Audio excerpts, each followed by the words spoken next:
Cap.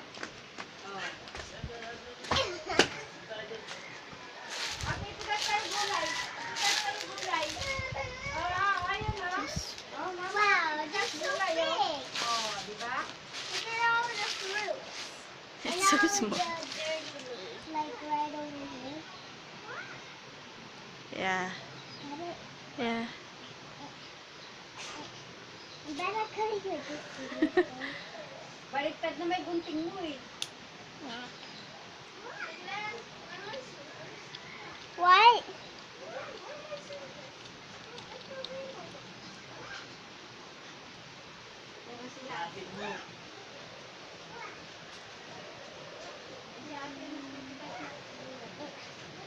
There you go. Got one. What do you call this vegetable? Ampalaya. So let's get another one.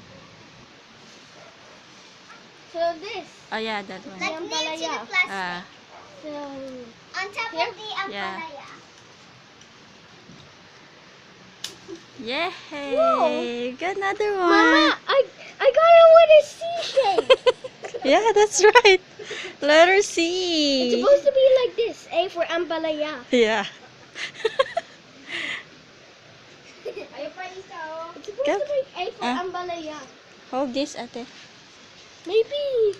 Or it can also, and it needs to be like B for bitter. Yeah. Get What's another one. C for?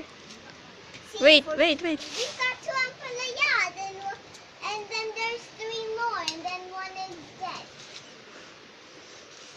That's 6 in all. Oh. That's a tiny one. This Ambalaya got me wet. Axel, I'll hold all of the ampalayas while you will cut them. Another one. Yay! Looks like a I. Ay. I for what? Impili. Employee Go then. or I for employee? incredible ampalaya.